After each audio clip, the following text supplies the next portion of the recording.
Hi, welcome to my channel. Today I'm going to be continuing my series of short videos about sound design and gaming, this time focusing on The Legend of Zelda Breath of the Wild. A little about me, my name is Ryan, I'm a sound designer and composer from Glasgow, working under the name The Giant Peach, because I am a giant peach.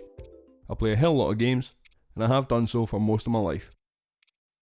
At the end of this video, I'm going to be showing you how I redesigned the sound of Sheikah Towers extracting information in the game, which is one of the first sound redesigns that I ever done, so stick around to the end to see how I've done that. Breath of the Wild is the game that I can credit with bringing my passion back for gaming. I'd enjoyed games for the last few years, but the sense of discovery that this brought me back to, it was like a place of childlike wonder and excitement. This game made me want to work in gaming. Whilst that journey of working in gaming is still very much so a work in progress, I still feel as though it's what I need to be doing. A lot has been said about the sound in this game. Throughout Zelda games history, music has always been a prominent part of the game. People remember music from this franchise almost as well as they remember the likes of Mario, and for good reason. Koji Kondo is a master composer. He composed music for both Zelda and Mario games, and really is the Nintendo jack of all trades, music wise. Unfortunately, he was absent from the composing of Breath of the Wild's music. His legacy of making anything from iconic happy songs to outright unsettling songs, it really did create the template for Zelda music, and it set the bar extremely high for every future entry to follow.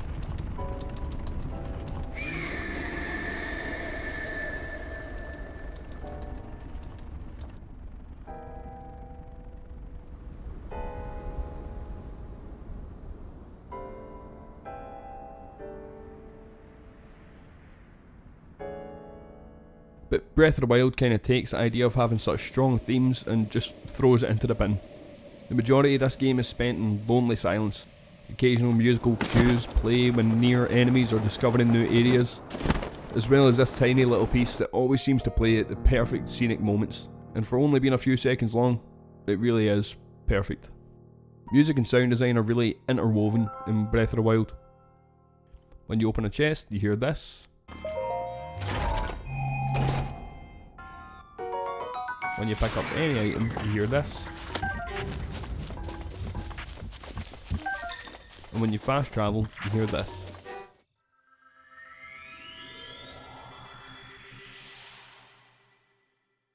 While these aren't exactly grand scale compositions, or to some they might not even be thought of as being pieces of music at all, they all have undeniable melodic qualities. And that is where the classic concept of strong musical presence in older Zelda games still manages to thrive. It's hidden in plain sight. The world is filled with hidden melodies that are just waiting to be discovered. Another game known for having an iconic soundtrack, in which music is used in the sound design as a rewarding sound to the players, is of course Animal Crossing.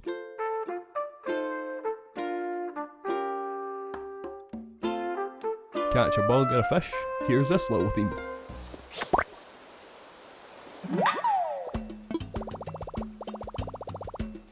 Talk to your villager on your island, here's your custom theme. Even just playing this game throughout the day feels rewarding. As soon as the bell chimes to mark every hour and a new hourly theme plays, it's both a reminder that you've spent way too long playing the game for one day, and a roundabout way to keep everything fresh.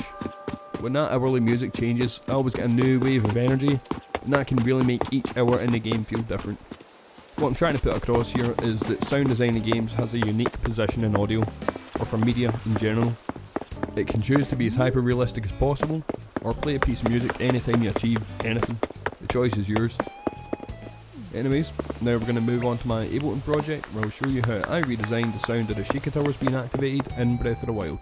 It's one of my earliest attempts at sound design. Here we are in my Ablent project. I'm just going to give you a quick rundown of the sounds I used and why I used them. Starting up at the very top here, we've got a bunch of knives being scraped together in different ways. It gives you a nice kind of sheathing sound that works for the end of the animation when a bit of liquid drips from the stone in the tower. It gives us the image that is all kind of built up to the point, and then that's it, falling off, it's done. The very first one here, bit of reverb, as is on absolutely everything, but they are all pitched very slightly differently. As we can see, this one's going straight up. This one here's kept pretty much the same, just a bit of it fades out at the end there. This one here, pitched going from very low to very high, gives you an almost kind of digital sound to it. Last of the knife sounds, we have this one here. That one is pitched down, but I've already consolidated it, so it's not showing it's that exact pitching. It does go from being very high to very low. Next section here is the mug boing, as I've named it. Basically just tapped the bottom of a mug, and it gave a good kind of boing sound. It was ideal. Chuck that in with a bunch of reverb. There we go. As you can see as well, I've taken the mug sound, duplicated it numerous times, and have the volume going down while also pitching down. With there being lots of reverb on that, you can't even really tell that there is multiple sounds playing, but it works well to kind of merge into this big ethereal sound that we're looking for. This is a straight up sound of the mug being hit. Nothing fancy there, just is what it is, a mug being hit, and it works well. Here we have a coin being dropped into that mug with a little bit of water in it. It gives us that splash that we need at the end of the animation when the water actually drips off of the pillar. Here we have a grand piano playing through a whole tone scale. I always remember in high school when my teacher was teaching us about different scales, and he said that the whole tone one sounds magical and it'll always sound otherworldly in a way. So with that in mind, and with no piano scale at all, I chucked on a MIDI effect for a scale, whole tone scale. Messed about with it, added a little reverb and got this.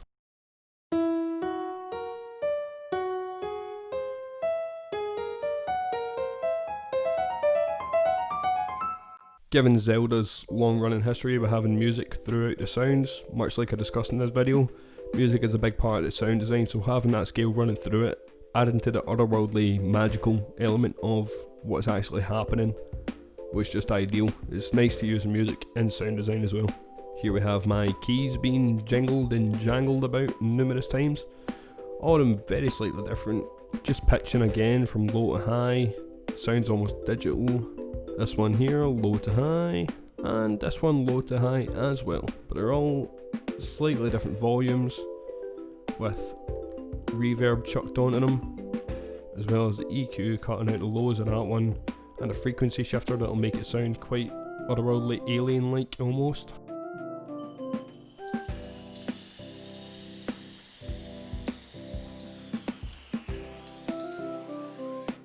You'll notice that the frequency shifter only really came in at the end. That's all we need, because that is to represent the drop coming off. It's the way that the thing actually looks in the game. It is technology, so including little digital sounding parts like that, it really builds up the sound and creates that bigger image that you're going for with the sound. Exact same on this one, but frequency shifter is slightly different and there's delay on it.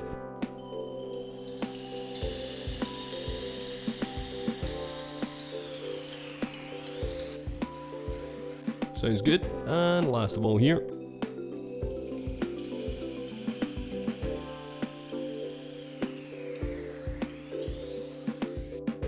that's just for texture really. It's not a prominent part of the sound at all, but it does add to the overall size of it, which is very important. Last but not least, with it being Breath of the Wild, here we have some breathing sounds, starting off up here.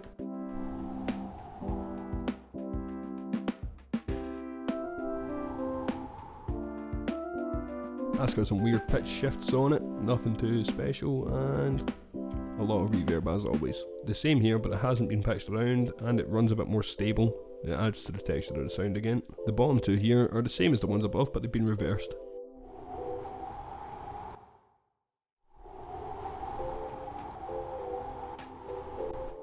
And that makes the sound that we're looking for seem fuller. It's continuous and there's no dips in the action of the sound. Okay, so let's have a listen to that all in.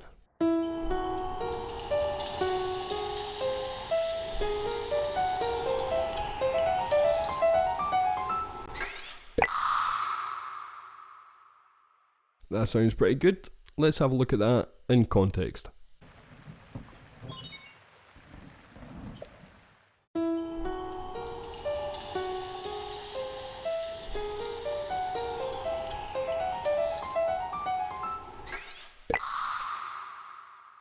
That sounds pretty good. sounds like Zelda.